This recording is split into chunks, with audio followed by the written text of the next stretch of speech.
Hey, everybody. Today I'm excited to talk about questions from the audience. This is something that we usually do after Thanks for the Clients Challenge group, and I pull some questions that got asked.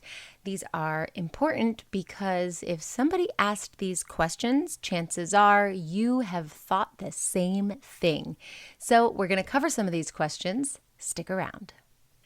You're listening to Marketing Tips with Meliss podcast.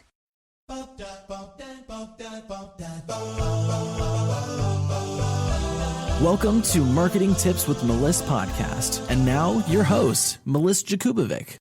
All right, our first question is, how do you know when you've narrowed your niche down enough?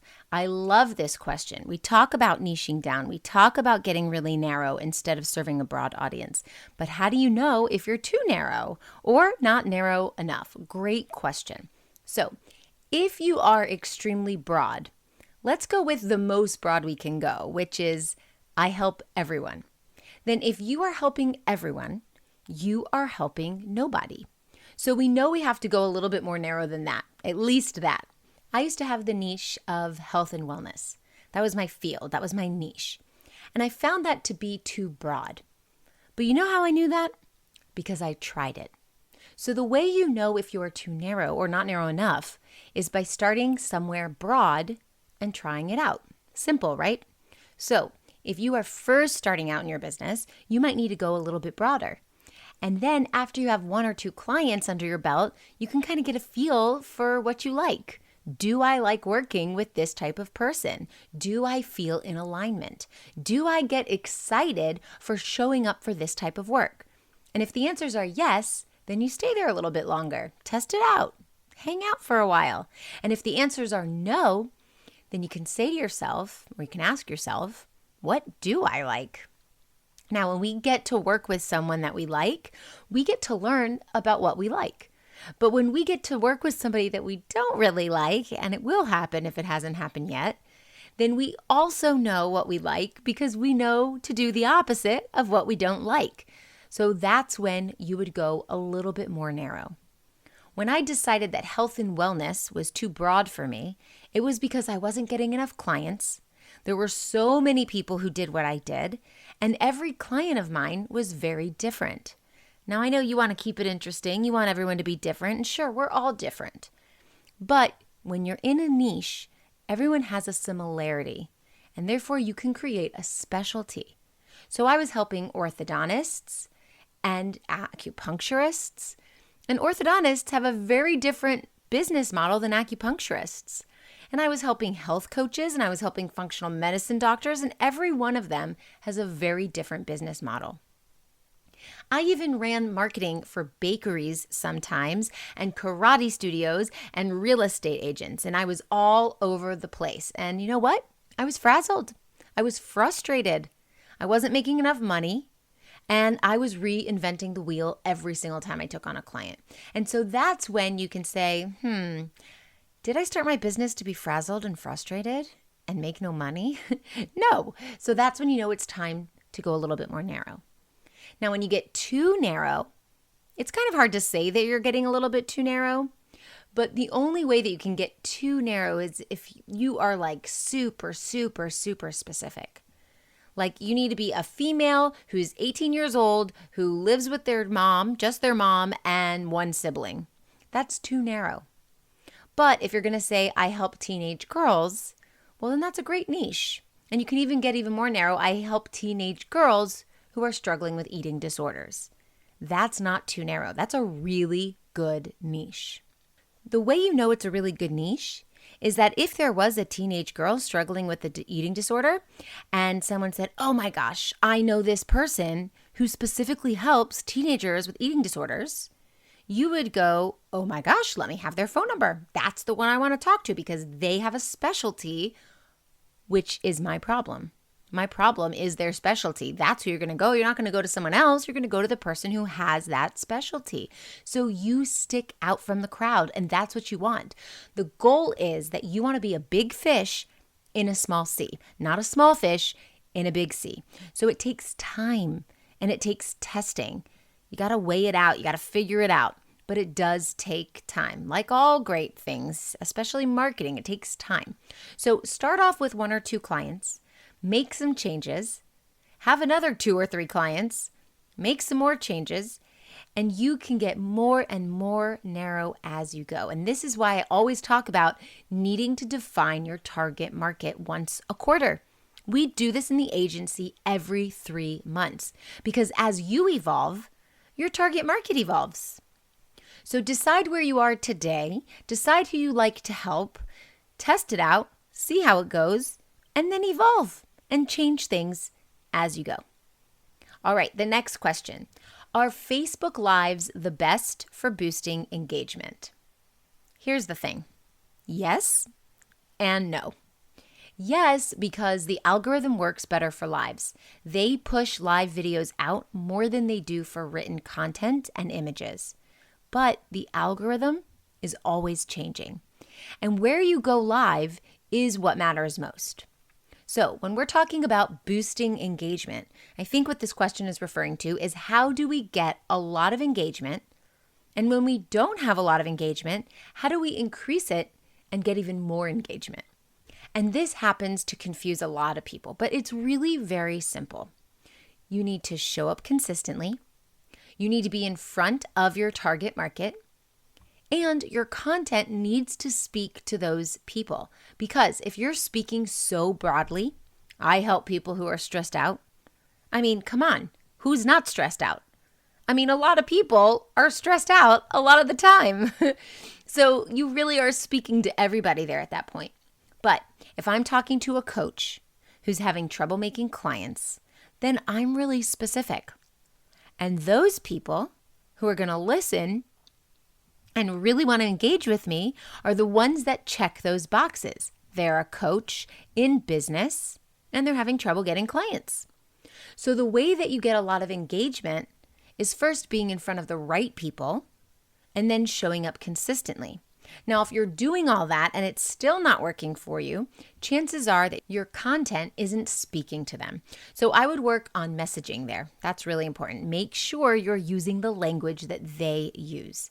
I'm not going to go to a healer and say, we need to define your client avatar and we need to study your analytics and metrics, because that is marketing jargon. And if I'm going to talk to a healer, I'm going to say something that they understand in the language that they would use to describe their problem. So I'm going to say something like, we want to find your dream client who's totally in alignment with the life purpose that you've set out. Now, I'm saying the same exact thing here, but I'm using different language. And instead of saying the part about I need to analyze data, I'm going to say, and we're going to just test things out and see how it goes and do more of what's working and less of what's not. So when your content uses the messaging that they need to hear, now you're going to start pulling people in. It's like the dog with their ears perking up. Oh, you said something I understand? Oh, you said something that sounds exactly like what I'm saying to myself in my head? I'm going to listen.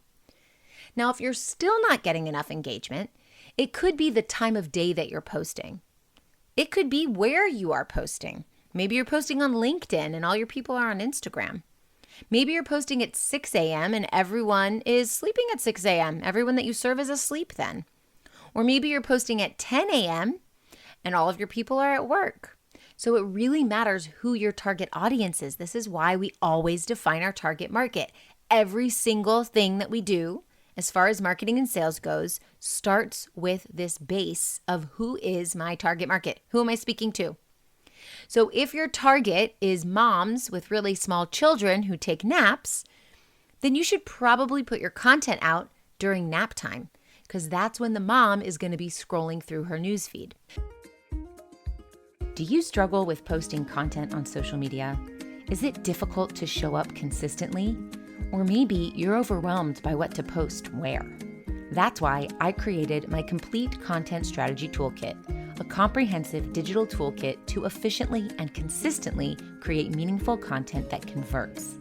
My toolkit is packed with over $3,000 worth of tools, and the best part, I'm offering it all for the price of one dinner.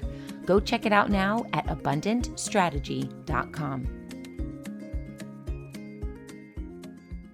So you have to think of these things and get into their minds, and that's how you're going to get more engagement. Now, if you still don't have engagement, it could be that you don't have enough of a following. So we would need to work on growing your following, getting more likes, getting more followers. It could also be that you don't have all the information, and sometimes that's just trial and error. We just have to keep on testing. So you might notice that I post on my wall, and let's say I post something on my wall, and it does not so great. And then a week later, I post it again with a different image, a different picture, and it totally explodes. So many comments and likes. It's all testing. That's what testing is. It's trying things out. And usually what you think is going to work is not always what works. It's a surprise. The top marketers can't tell you, oh, that post is going to do well. They can tell you that, but they won't know. When I'm running ads, the ones that I think are going to just be amazing aren't always amazing. And the ones that I'm like, that is the crappiest picture ever, no one's going to click on that. And boom, it explodes. It's just a surprise. You have to test. That's part of the process. So when you are in this for the long haul, you have more opportunity to test. If you test once and then you throw your hands up in the air and you say, oh, that didn't work. I must suck. Nobody wants my stuff. I should quit. I'll get a real job. Then you're never really going to learn what is and isn't working. Marketing is playing for the long game. Marketing always works. It's just a matter of when. It's not, I'm going to try this once and then throw the whole strategy away if it doesn't work. That's not actually a strategy. A strategy is a set plan with a step-by-step blueprint of what to do, and then you do the thing. Now, each one of those steps is a variable. And you might know from science or math, we don't change more than one variable at a time because then we don't know what was and was not working. So you follow the strategy, and if it works, great, you repeat it. If you follow the strategy and it doesn't work, we have to go back and look at what did you do? What part of the strategy did well? What part of the strategy are you unsure of? And what part of the strategy are you sure did not do well? And you pick one of those things and you change just one thing, and that is how you test. And this is why we play for the long game, because if you have 15 variables, we're not going to throw the strategy away when it doesn't work, and we're not going to test all 15 things at once because guess what? The same result, it's not going to work. So if you have 15 items, let's say 15 steps in your strategy, and the strategy doesn't work, now we need to go back and test each one of those things one by one by one. And that might take time on each step. And overall, to hit all 15 steps, it is going to take time. So if you know that this is your passion and this is what you want to be doing for your living, then you are in it for the long haul. So you might as well test along the way and give yourself the fairest opportunity for success. Okay, and the last question, how important is it to have an email list? This is an excellent question. I don't think people are talking about this enough. Everyone says social media, social media, social media, but no one's talking about email. Email is a huge part of your online business. I believe that you should be on one platform until you master it. Don't go to another one. And you should have an email list. Those are the two forms of marketing that you should have. One platform that you do really well and you do it consistently and you show up there often, and your email list, because you own the email list. You have the emails. They are yours. You can download them in a CSV file. You can carry them from one email platform to the next, to the next, to the next. You can print them out. They're yours. The friends that you're making on Instagram and Facebook and even LinkedIn, if you get knocked out, you go to Facebook jail. Your account gets shut down. If Facebook decides they don't want to exist anymore, whatever it is, you can't contact any of those people on your list. You can't contact your contacts. So your business is going to go down the tubes if that's the only way that you connect with people. So you want to have an email list. Think of it as a backup plan to your social media. But not only that, a lot of people check their emails several times a day. Way more than they're scrolling in Facebook. And if you have 5,000 friends in Facebook, you're not going to see the content of all 5,000 of those people. But you can be subscribed to 100 people's lists and get 100 emails a day, and you will see them in your inbox. You might not click on them all. You might not read them all the way through, but their name pops up and the subject pops up, and that is a little spark of, oh yeah, I remember Meliss from Meliss Marketing. I might not click on the email, might not read it, but Meliss came up in my inbox. So that thought crossed my mind. So you stay atop of mind. And if you email often enough, whether they open the email or not, they're going to continuously see you in their inbox. And once in a while, they'll be curious and they'll click. Or you might have diehard fans who open every email, love every piece of content that you put out. Your emails are full of value, and that's even better. So in your email, you have the opportunity to provide tons of value again and again and again and again. And then when you're ready to sell, you're ready to promote something, it's a much easier sell than going on social media and hoping that your thing shows up in their newsfeed. So really important that you have the power and the control in your business to be able to have a pool of people that you can go to and turn to offer your new services or programs or toolkits or workshops. And you can't really do that in social media as easily as you can in your email. Not only that, growing your email list is a really fun part of marketing. It takes time, it grows and grows and grows, and it really is directly related to how fast your business grows. So if you have a small email list, let's make that the goal and start adding to it. If you have a huge email list, congratulations. Guess what? The same goal. Keep adding to it. On Facebook, you max out at 5,000 friends. On your email list, there is no max. You can have 200,000 people on your email list. And when we get into the nitty-gritty, where it's a numbers game, let's say 1% of the people on your email list convert into a paid client. Well, then let's think about this for a minute. We have 100 people on our email list. We're going to sell one program. We have 1,000 people on our email list. We're going to sell 10 programs. Can you imagine if you had 200,000 people on your email list? You send an email, a mass email out to everyone. Just a pure numbers game. You're going to have people who purchase. So this should always be a very important part of your marketing strategy is building your email list. So the question is, how important is having an email list? Paramount. So super important. It's something that you always want to be working on, and it's a skill.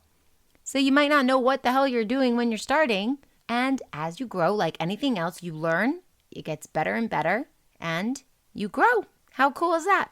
All right, these are the questions I'm covering today. Stick around for the next podcast episode. We're going to continue with questions from the audience. Hope this helps. I'll talk to you soon. Thanks for listening to the Marketing Tips with Meliss podcast at www.marketingtipswithmeliss.com.